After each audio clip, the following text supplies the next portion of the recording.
자, HTTP3가 되더라도 URL 체계는 유지합니다. 기본적으로 HTTP2가 됐을 때에도 우리가 새로운 URL을 만들지 않았어요. 그래서 기존 체제를 그대로 유지하고 있고요.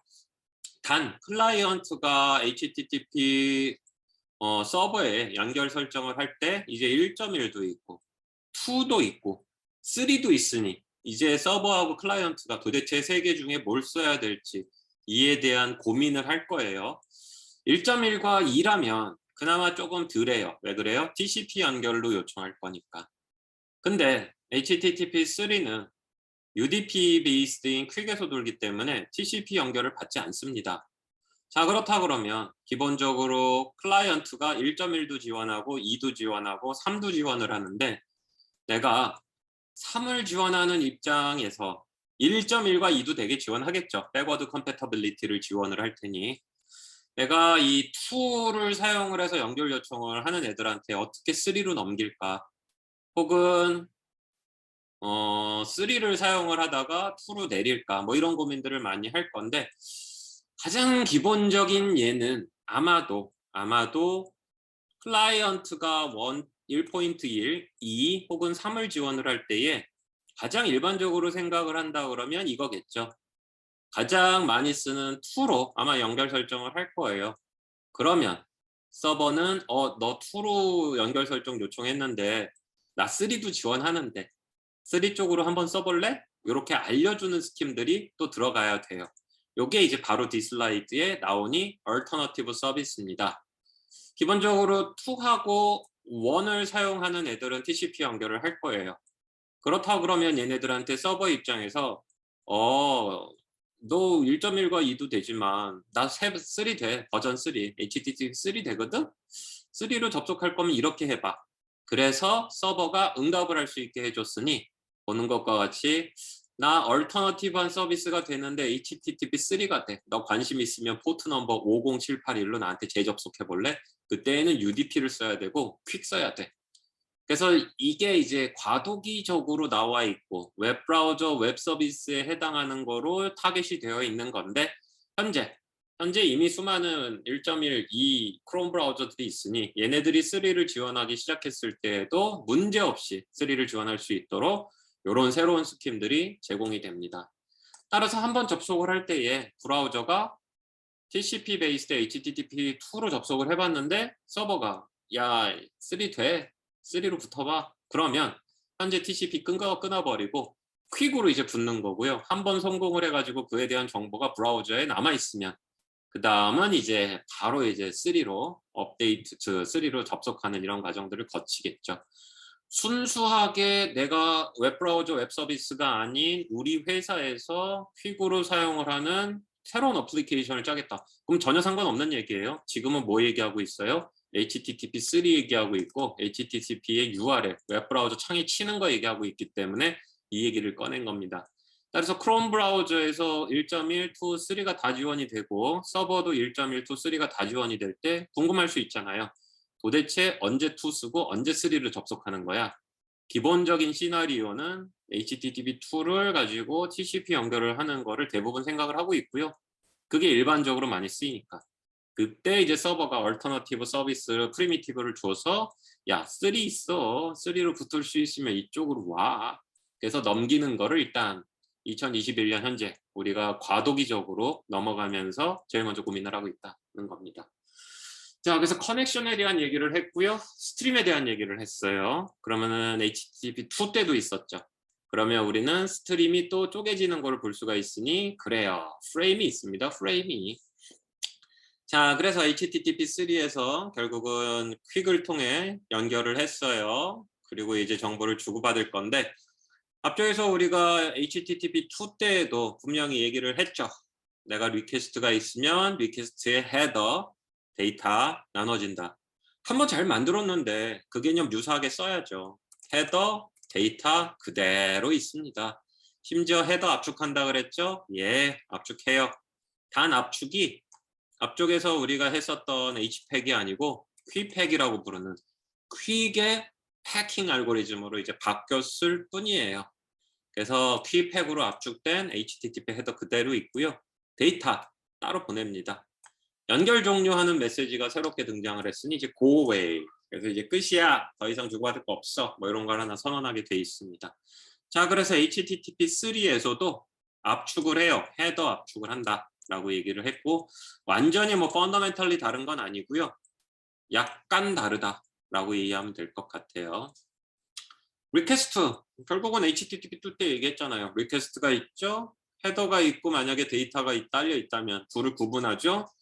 데이터가 크다면 여러 개로 나눠서 보내죠. 그 얘기가 그대로 쓰여져 있고요. 리스폰스도 마찬가지로 헤더가 있고 데이터가 있고 데이터가 여러 개면 데이터가 시리즈로 여러 개가 내려간다 라고 하는 거 그대로 컨셉 유지되어 있는 거를 우리가 알 수 있습니다. HTTP2 때 분명히 우선주 했어요. 프라이티가 있었죠. 기억해보면 루트가 있고 루트에서 형제가 있고 형제는 가중치에 의해서 누가 더 많은 리소스를 받는지가 있고 형제가 자식이 있으면 형제의 부모가 먼저 처리되고 자식이 처리되죠. 동일해요.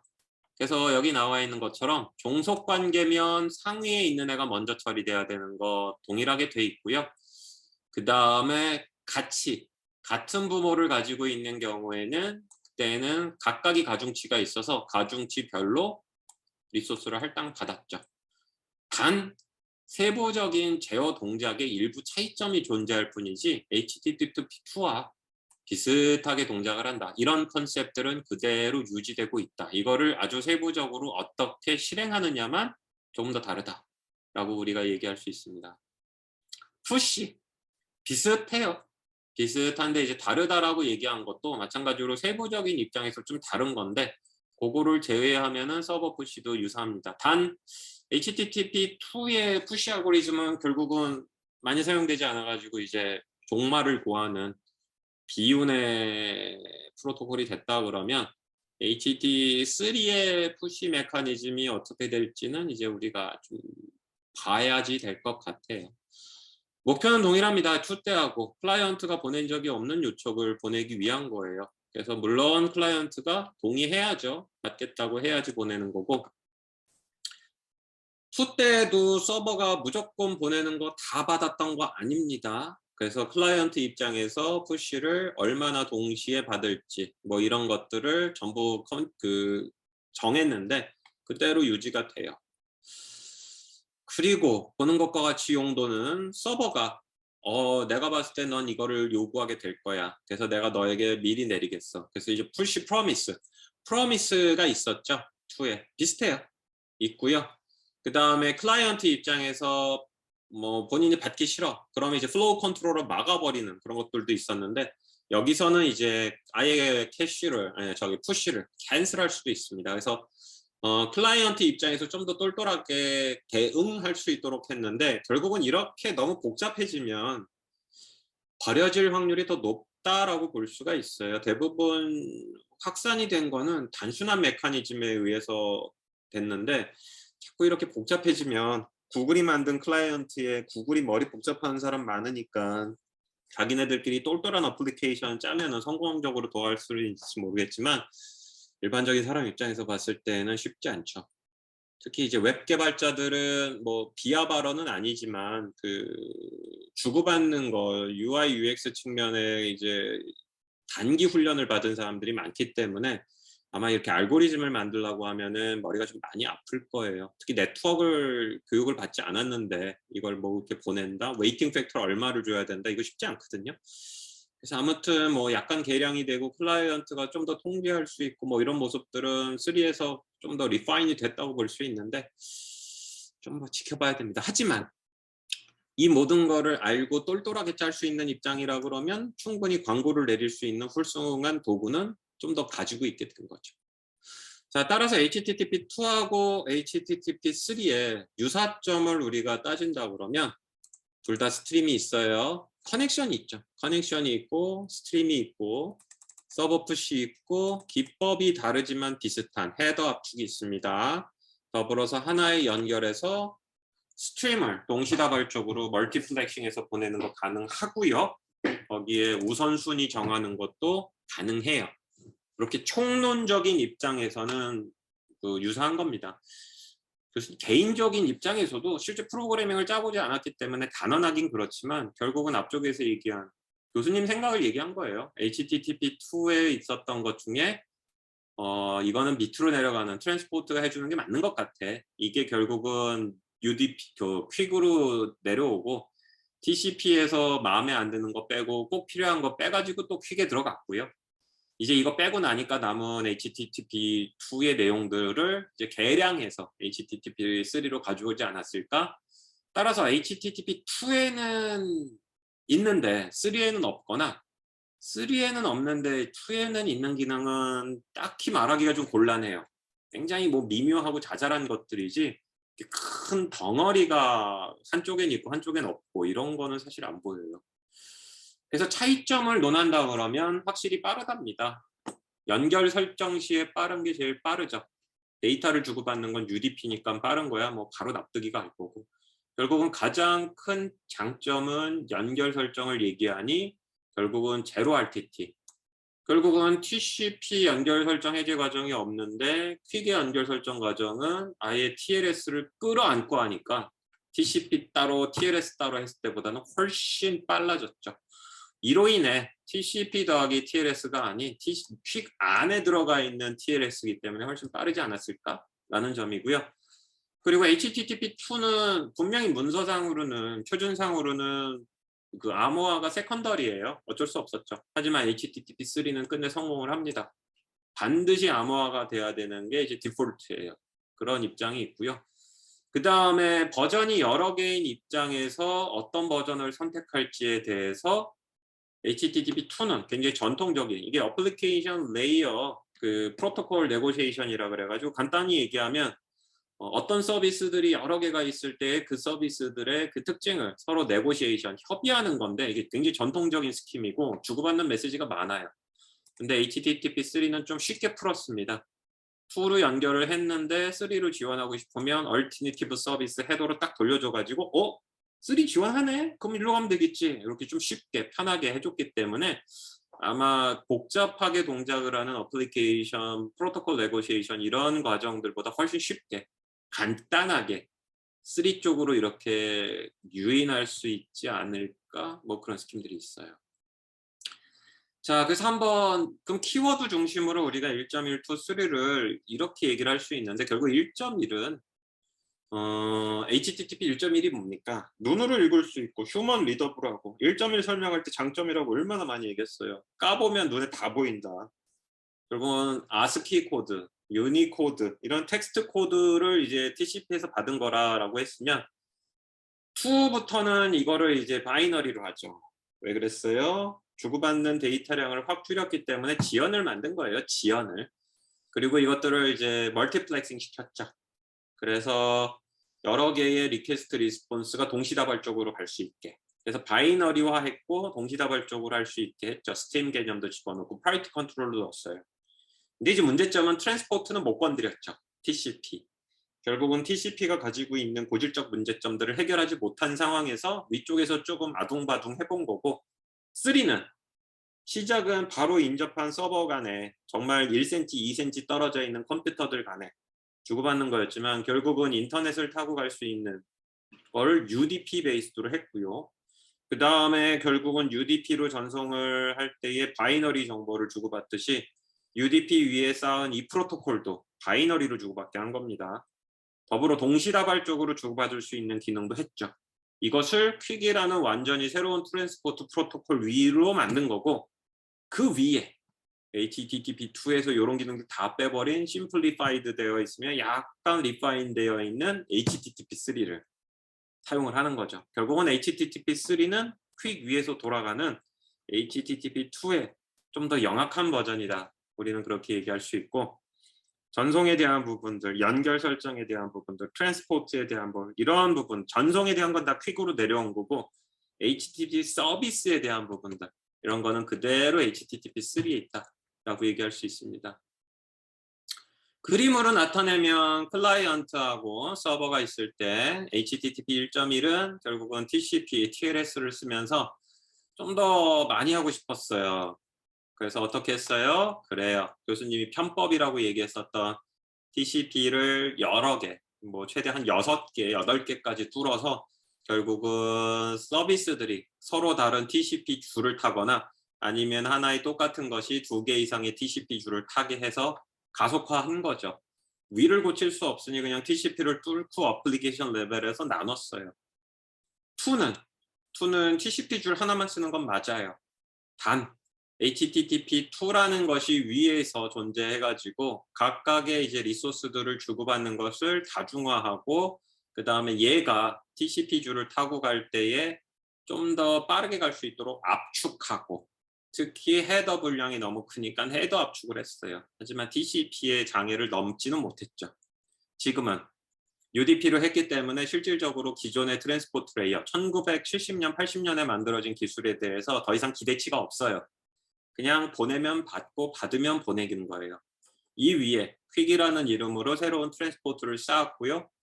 퀵끼리 동시다발적으로 수많은 로지컬한 커넥션과 스트림들을 동시다발적으로 주고받을 수 있고, 프라이티 컨트롤 할 수 있고, 마이너리 베이스도를 주고받고, 헤더 앱까지 할 수 있고, 그 위에 클라이언트하고 서버가 있어가지고 HTTP2들이 타고 들어가는 거죠. 이 사람은 HTTP2 스트림이라고 얘기를 했는데, 그래요. 이런 자료들 보다 보면 3라고 얘기하기 민망하다. 2가 퀵 위에 올라가기 위해서 코팅된 거 아니냐? 뭐 이렇게까지 얘기하기도 해요. 하지만 뭐 엄연히 표준의 3인데, 그래서 HTTP 스트림들이 퀵 스트림을 타고 주고받는다 라고 우리가 얘기할 수 있습니다. 장점이 있으면 단점도 있죠. 콜라는 맛있지만 살을 찌게 하고, 불닭면은 입은 즐거운데 내장이 타들어가죠. 결국은 퀵의 단점들이 또 드러나는데, 퀵은 커널 안에 있지 않아요. 그 위에 존재합니다. 따라서 우리가 소켓 프로그래밍이라고 얘기를 했고, 소켓 챕터를 선택한 과제했던 친구들은 편했죠. 뭐 일부 트리키한 면은 있지만 대부분 비슷한 소켓 API 함수 이름들을 사용을 했고, 비슷한 순서들을 유지했죠. 어떤 경우에 내가 만드는 언어가 파이썬이 아닌 교수님의 강좌에 있는 내용이 아님에도 불구한데 표준 API라는 이름하에 대부분 다 비슷했고, 호출 관계도 비슷했고, 주고받는 것도 비슷했어요. 퀵은 표준 API가 없어요. 커널 안에 있지 않기 때문에 누가 이 퀵 라이브러리를 구현했는지 이거에 따라서 제공하는 API가 다 다릅니다. 아마도 시간이 지나고 나면 조금씩 다른 양상이 될 수도 있을 거예요. API가 표준화가 될 수도 있겠지만 현재 표준은 퀵이라는 프로토콜, 주고받는 동작에 대해서 표준이 있을 뿐이지, 퀵 API 퀵의 위에서 어플리케이션 레이어 입장에서 퀵이 어떤 함수들, API를 제공하는지에 대한 표준은 없어요. 따라서 여러분들이 어플리케이션을 개발을 할 때 특정 라이브러리를 선택한다면 락인, 즉 그 라이브러리가 제공하는 API만을 호출했기 때문에 다른 라이브러리를 갈아타는 게 쉽지가 않아요.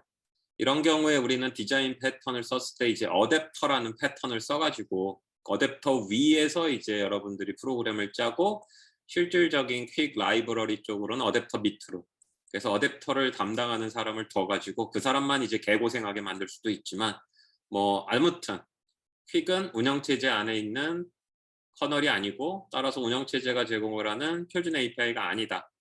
누군가 제공하는 라이브러리를 내가 썼다면 일단 현재는 표준화된 라이브러리 API가 없기 때문에 어떤 라이브러리의 함수를 호출했다면 다른 라이브러리를 썼을 때 다 뜯어 고쳐야 될 확률이 매우 높다라는 거죠. 따라서 이게 현재 2021년 기준으로는 현재의 문제점이다라고 볼 수가 있어요. 근데 실질적인 문제는 다른 데 존재해요. 실질적인 문제는 이제 다른 데 존재하는데, 시험 문제에도 냈지만 결국은 커널 안에 있는 어플리케이션 대비 그 커널 안에 있는 소프트웨어와 커널 위에 있는 소프트웨어의 성능 차이가 여러 난다라고 이제 우리가 얘기를 했었죠. 그리고 사실 여러분들이 이렇게 이해하잖아요. 교수님도 그렇게 얘기를 했으니까. TCP 대비 UDP가 빠르다. 빠르다라는 게 이제 두 가지 의미인데, 통상 여러분들은 UDP로 짠 코드가 더 빨리 동작을 할 것이다라고 생각을 한다면 네트워크를 전공한 사람 입장에서는 방금 전에 얘기했을 때 이렇게 얘기해요. UDP가 빠른 이유는 연결 설정 과정이 없고 컨제스천 컨트롤 기능이 없기 때문이다. 즉 TCP에는 해야 할 일이 있는데 UDP는 해야 할 일이 없기 때문에 빠르다. 해야 할 일이 없으니까. 근데 여러분들은 UDP를 생각을 하면은 그냥 TCP는 생각보다는 그냥 아무것도 안 하니까 주면 보내니까 빠르겠죠, 뭐. 근데 이게 어폐가 있는 게 똑같은 정보를 주고받을 때에 리눅스의 UDP 부분이 TCP 부분보다 반대로 느려요. 기능이 없어서 느린 건 그 기능을 하지 않기 때문인데 아무것도 안 하는 UDP가 뭔가 하는 TCP보다 느려요.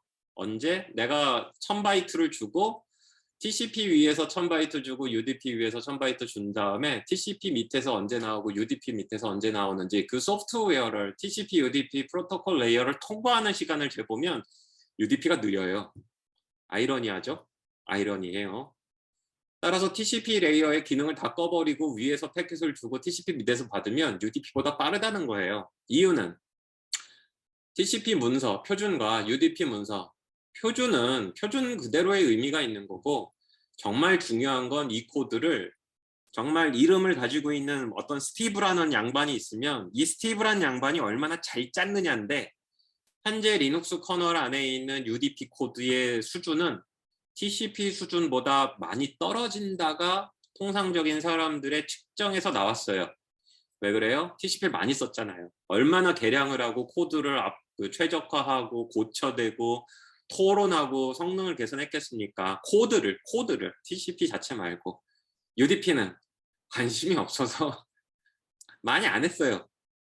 그래서 거꾸로 사람들이 UDP 위에서 연락 열심히 짜가지고 돌렸는데 생각보다 퀵이 TCP보다 성능이 잘 안 나오는 경우들이 있었어요.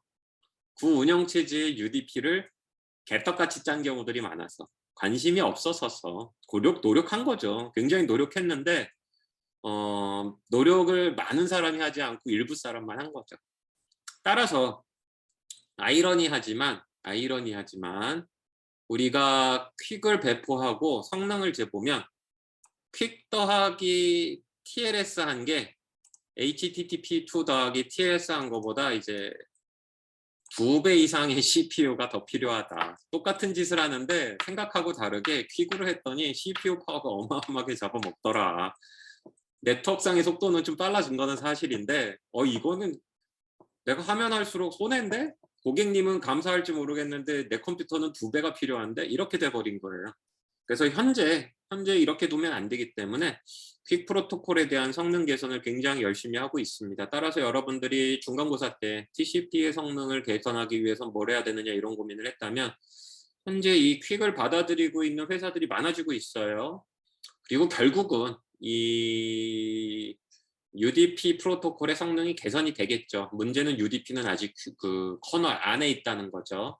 영악한 사람이라 그러면 또 이런 생각할 겁니다. 우리 소켓 프로그래밍이 뭘 하는 거냐고 얘기했을 때 소켓 프로그래밍을 할 수 있는 건 TCP, UDP 있었고 뭐 있었어요? IP도 있었어요. UDP도 위에 올려버리는 거예요. 어플리케이션 위에다가.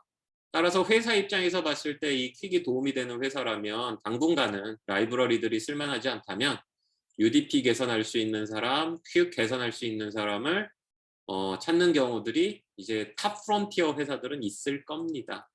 결국은 뭐 각설하고 생각보다 UDP의 코드가 최적화되지 않기 때문에 이것을 최적화하는 작업들을 굉장히 많이 하고 있다라는 겁니다. TCP, UDP라는 프로토콜의 실체와 그것이 실제 구현이 되고 있는 거는 차이가 있다는 거예요. 여러분들이 아는 세상하고 경험하는 세상은 많이 달라요. 여러분들이 아는 세상은 글쎄 교수님처럼 온갖 때가 다 묻고 좀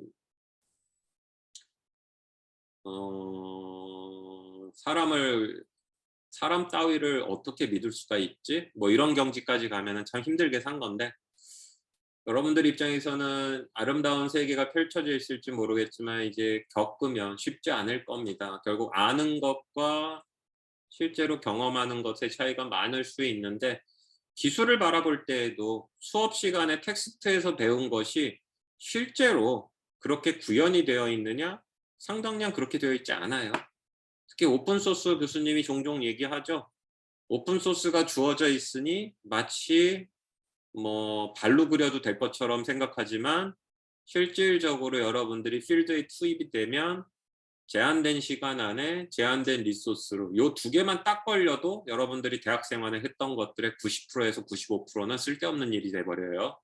그거는 부르면 됐는데 그거 불러서 그 시간과 그 리소스로 해결 안 돼요. 그런 일이 이제 허다해집니다. 따라서 퀵은 지금 발전하고 있는 과정이다. 아이러니하지만 저놈의 UDP의 성능이 좋지 않은 것들을 이제서야 우리도 알게 되었다. 이런 것들이 이제 가장 큰 이슈입니다. 자, 그러면 이제 어떻게 쓰고 있는지 한번 살펴본다면 2021년 5월에 이제 완료가 됐는데 사실 구글, 유튜브, 인스타그램, 페이스북, 클라우드 플레어 이미 알만한 곳에서는 다 쓰고 있어요. 구글, 유튜브는 구글이죠. 인스타그램인 경우하고 이제 페이스북 이런 경우 이제 메타가 된 거죠. 그래서 IT 선도 기업들은 대부분 쓰고 있고요. 보는 것과 같이 접속해 보니까 지난 시간에 얘기한 것처럼 때와 장소에 따라 2로 응답하기도 하고 3로 응답하기도 하는데 아마 네트워크 속도가 빠른 경우엔 되게 이렇게 HTTP3로 응답하는 것 같아요. 그래서 교수님이 집에서 똑같은 사이트를 접속하면 주로 HTTP3로 접속했다고 응답이 왔고 학교에서 할 때에는 이제 2로 주로 응답을 하더라고요. 그래서 지난 시간에 혹시 기억을 하는지 모르겠지만 교수님 약간 버벅거린 경우가 있는데 2가 나와가지고 깜짝 놀랐어요. 지금 보는 것처럼 이제 구글은 HTTP3로 메인 사이트들을 일단 지원하는 게 이제 많아졌고요. 유튜브도 보는 것과 같이 HTTP3로 보는 것과 같이 이제 제공을 하는 것들이 많아졌어요. 그래서 가장 먼저 만든 구글이 이렇게 제공을 하고 있고 클라이언트 입장이라고 그러면 이제 유튜브 클라이언트 혹은 iOS 저희 그 안드로이드 운영 체제 다 이렇게 이제 3를 쓰고 있다라고 우리가 얘기를 할 수 있죠. 자, 그리고 보는 것과 같이 그 방금 이제 IT 업체의 서버였다고 한다면 실질적인 우리가 설치해서 돌리는 서버 프로그램을 볼 필요가 있죠.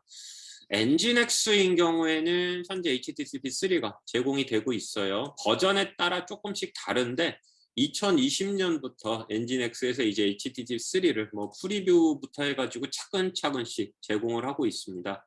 따라서 뒤집어서 얘기하면 구글이 테스트 형태로 하고 했던 게 2012년, 2013년인데 한 7년, 6년이 지나서 엔진엑스 같이 이제 범용 설치형 웹서버 프로그램도 HTTP3를 이제 공식 라인업으로 이제 받아들였다라고 볼 수가 있고요. 학생인 경우에는 좀 관심이 없겠지만 이제 회사에 들어가면은 용도에 따른 웹서버들을 좀 구분해서 씁니다. 그때 이제 많이 쓰는 게 라이트 스피드 이런 것도 이제 HTTP3 드래프트 32를 버전이에요. 지원을 하고 있고요. 캐디 웹 서버 이런 거는 현재 익스페리멘털 단계라고 얘기하는데 HTTP3를 2.0 베타 17 버전부터 제공을 합니다. 그다음에 이제 클라우드 플랫폼 업체인데 여기 클라우드 플레어인 경우에는 현재 보는 것과 같이 HTTP3 라이브러리를 제공을 하고 있고 재밌는 건 아파치가 느려요. 강의 노트가 8월 말에 제가 파이널라이즈 했다고 얘기했죠. 현재 아파치는 8월 말 기준으로는 HTTP3가 안 들어가 있기도 하지만 언제부터 HTTP3를 지원할 건지에 대한 플랜이 없었어요. 그래서 원래는 아파치가 주도했었던 웹서버 시장이 라이트웨이트 하면서 이제 그랬었던 엔진엑스로 좀 넘어갔는데 HTTP3부터는 확실히 지금 시기적으로 이렇게 확 벌어지는 좀 그런 모습을 보여지지 않나? 라는 게 보여집니다. 브라우저는 뭐 당연히 크롬 브라우저 들어가 있고요. 파이어폭스 들어가 있습니다. 파이어폭스 뭐 구글하고 약간의 좀 앙금이 있죠. 우리가 이제 터미네이터 보면은 하나는 지구를 장악하고 하나는 지구를 지키는데 사실 크롬 구글하고 이 모질라 재단이 이 웹에서 약간 좀 비슷한 관계로 지금 들어가고는 있는데 파이어폭스는 그렇다 해도 구글이 주도했던 이 서비스 다 받아들였고요. 사파리는 2020년 4월에 이 보고 있는 것과 같이 디폴트로는 꺼져 있고 본인이 키면은 킬 수 있게 되어 있는데 요 사파리는 아직 정식 버전으로는 8월 말 기준으로는 들어와 있지 않은 걸로 봤었어요. 엣지도 마이크로소프트 엣지 열심히 합니다. 지난 시간에 그 마이크로소프트 윈도우즈 서버 2022부터 HTTP3 들어가 있다라는 기사 그때 한번 보여줬잖아요. 그래서 굉장히 빠른 편이에요. 굉장히 빠르게 현재 지원되고 있는 거를 볼 수가 있어요. 프로그래밍 라이브러리 다시 한번 이제 꺼집어냈는데 아까는 그냥 언어별로 한번 어떤 언어가 지원이 되는 게 있는지를 보여줬고요. 지금 보여주는 건 이제 클라이언트 서버 관계예요. 그래서 보면은 이게 클라이언트고 이게 오른쪽이 서버고요. 프록시젠 페이스북과 한번 얘기했는데 아직 클라이언트는 없어요. 이제 서버만 지원되고 있더라고요. 그리고 그 구글이 만든 구글이 만든 HTTP3 둘 다 ESS인 건 볼 수 있죠. 그리고 페이스북이나 구글이나 모두 C++입니다. C++이고요. 마이크로소프트가 있어요. 마이크로소프트가 MS 퀵이라고 그래가지고 보게 되면은 여기 MS 퀵, ESS. 잘 모르는 친구들이 있나 모르겠는데 깃허브는 마이크로소프트 회사예요. 샀어요. 거의 1조 정도 돈을 주고 마이크로소프트가 깃허브를 샀습니다. 그때 여러분들 수업에서 한번 언급했던 마이크로소프트 러브즈 리눅스 슬라이드 보여줬죠. 거의 동시다발적으로 이루어졌는데 더 이상 폴팅할 수 없는 마이크로소프트는 깃허브를 사서 오픈소스 개발자들의 환심을 사기 시작을 했어요. 그래서 깃허브에 마이크로소프트 이게 있고요. 여기 MS 퀵이 있습니다. 마이크로소프트가 만들어서 오픈소스에서 항상 사랑받는 오픈소스 1위를 찍고 있는 게 비주얼 코드죠. 전 세계 개발자가 사랑에 맞지 않는 비주얼 코드, 훌륭한 프로그램을 만들었는데 그래서 오픈소스 쪽으로 열심히 노력을 하고 있어요. 그래서 C++하고 여기에 있는데 재밌는 건 마이크로소프트의 MS 퀵은 C 언어예요. C 언어. 그래서 C 언어하고 C++은 여러분들이 쉽게 찾을 수 있고요. 파이썬인 경우에는 아까 발음을 어떻게 해야 될지 잘 모르겠다. 웹RTC 때 AORTC가 있었죠. AO 퀵이 있어요. 퀵이 있어가지고 여기 보면 AO 퀵입니다. 그래서 웹RTC, HTTP3 현재 예제 코드를 보여주고 있진 않지만 여러분들이 사실 같은 계열에서 나오고 있는 웹RTC와 HTTP3 퀵을 여러분들 이제 볼 수가 있어요. 여기 가면 그래서 이제 퀵 스탠다드 RFC 9000을 구현했다. HTTP3가 올라갈 수 있는데 올라갈 수 있는 HTTP는 34 버전이다. TLS 1.3의 일부분이 구현이 돼 있다. IP 버전 4, 6 된다. 푸시 된다. 이렇게 나와 있는 거 볼 수가 있어요. 이렇게 해서 파이썬 할 수 있는 게 있고요. 고랭귀지는 여기 보면 이제 퀵고가 있습니다. 퀵고. 근데 이제 보면 개인 개발자인 것 같아요. 루카스 클레멘테라고 되어 있는데 이제 퀵을 고 언어로 하는 부분들이 있습니다. 그 외에 이제 C#, 그 다음에 뭐 자바, 헉셀, 러스트 가지고 쭉 있는 것들을 볼 수가 있어요. 그래서 프로그래밍 라이브러리는 지금 표준이 마무리가 되면서 굉장히 열심히들 만들고 있는데 어차피 오픈소스라는 게 누가 돈 받고 뭐 하는 건 아니니까 저 사람들이 완료가 되면 되는 거고 안 되면 안 되는 거죠. 그럴 때 우리는 잘 만들어져 있는 애를 두 언어 간의 폴리가트 개념으로 연결하는 그런 것들도 또 여러분들이 고민을 좀 해볼 필요가 있어요. 그리고 그 클라이언트를 개발을 했으면 제대로 동작을 하는지 이제 서버를 붙어가지고 테스트해보는 거 이런 것들도 사이트들이 있어요. 그리고 이런 게 중요한 거는 이제 그 표준화 단체들에서 각각 만들어진 그 기술들이 제대로 연동이 되는지 호환이 되는지 이런 걸 합니다. 그래서 이런 사이트 여기 있어요. 이제 가가지고 접속해 보면은 보는 것처럼 이제 구현되어 있는 서버들에 본인들이 접속을 해가지고 내가 제대로 만든 건가 이런 것도 이제 확인할 수 있도록 열심히들 개발자들의 세상이에요. 아직 개발자들의 세상이기 때문에 열심히들 이렇게 하고 있습니다.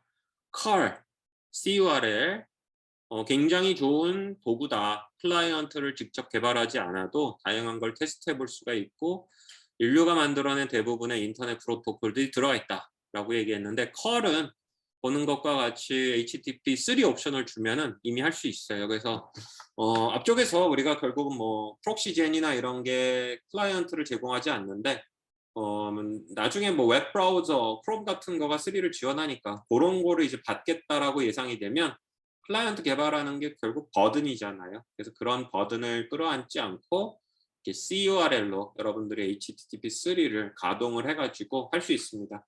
그래서 개발 툴은 여기저기 많이 나오고 있고 편안하게 유저 입장에서 불렀을 만한 거는 아직 좀 미진하다라는 겁니다. 근데 이럴 때 딱 끼어들면 여러분들이 아주 전문가가 된다. 왜 그래요? 아는 사람이 많지 않잖아.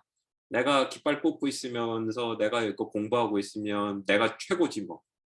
그리고 여기 보면 이제 얼터너티브 서비스 그래가지고 앞쪽에서 얘기한 것처럼 네가 HTTP3를 사용할 거면 이쪽 포트로 붙으라. 이런 것들도 이제 보는 것과 같이 이제 할 수 있다라는 겁니다.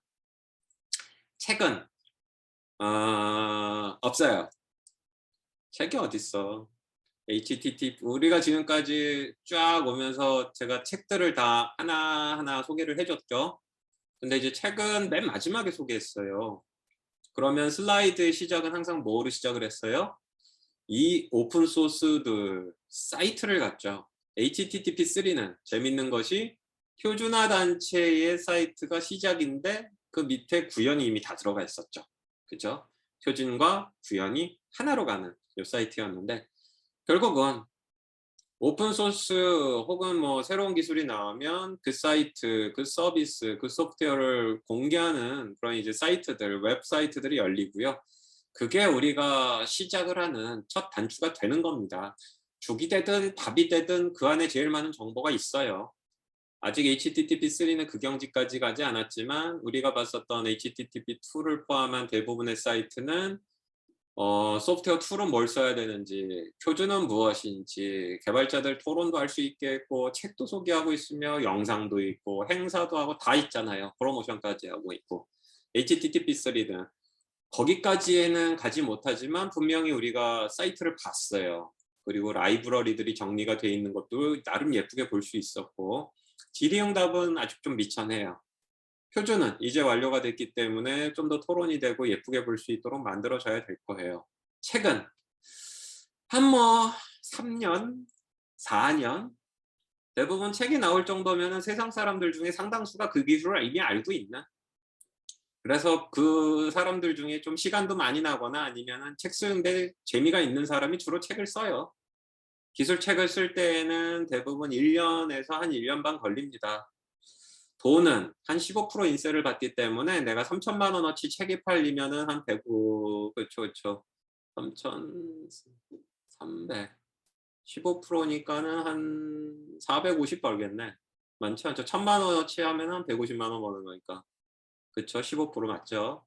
돈이 별로 안 돼요. 돈이 별로 안 되는데 고생은 하고 또 순위에서 내려오면은 뭐 금방 내려오니까 서점에서 이렇게 책이 서 있는 꽂혀 있지 않고 판대에 서 있는 확률이 한 굉장히 낮죠. 그 다음에 이게 남아있는 서 있는 기간이 한 2주 따라서 이렇게 책이 장사가 되지는 않아서 책이 나오려고 그러면 시간이 좀 있을 겁니다. 그래서 HTTP3는 책이 없어요. 그리고 라이브러리도 아직 쓰는 게 만만치 않기 때문에 제가 HTTP3를 왜 맨 뒤에 넣느냐.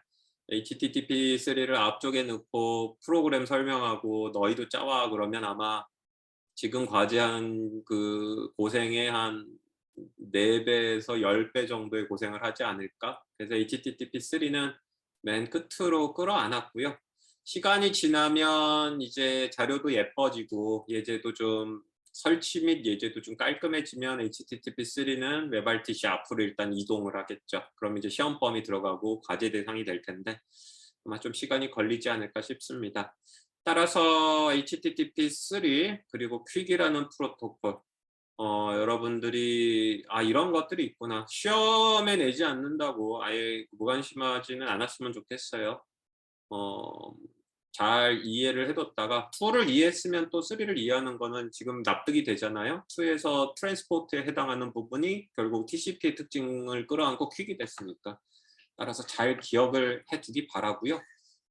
대학 생활에서 성적을 잘 따는 것도 중요하지만 최근에 분명히 입사 트렌드나 본인의 진로를 본다 그러면 순수한 본인의 실력이에요. 실력이니까 3와 퀵 잘 기억을 해두고 지금 3학년 학생들이 거의 대부분인데 이제 2학년도 있고 4학년 조금 늦은 것 같은데 2, 3학년 학생들이라면 본인들이 이제 뭐 텀 프로젝트라든지 아니면은 뭐 파일럿 프로젝트 같은 거 할 때 뭐 일단 GR 뭐 추세가 명확하겠죠. 한 번 배운 거 울고 먹을 거예요. 제로 메시지 큐 울고 먹을 거고 gRPC 또 울고 먹을 건데 이 HTTP2 HTTP3보다 이제 퀵 3는 사실 뭐 안 해봐도 될 것 같아.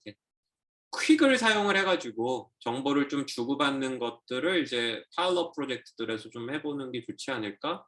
특히 그 로우 레이턴시가 필요한 그런 것들을 한번 해보는 게 좋지 않을까 싶습니다. 특히 그 소프트웨어 융합학과 학생들이라 그러면 이제 3학년 2학기 때 트래피어 캡스톤하고 4학년 1학기 때 다시 이제 소윤 캡스톤하고 4학년 2학기 때 다시 이제 졸업 논문 1년 반, 3학기 동안 이제 해야 되는데 혹시 네트워크가 필요하다 그러면 그리고 지연이 좀 낮은 거를 원한다 그러면 한번 퀵으로 도전해 보세요. 그럼 아마 포트폴리오를 제출했을 때 상대방이 아마 이런 거를 했어요? 뜻밖인 걸? 뭐 이렇게 좀 의아해할지 모릅니다.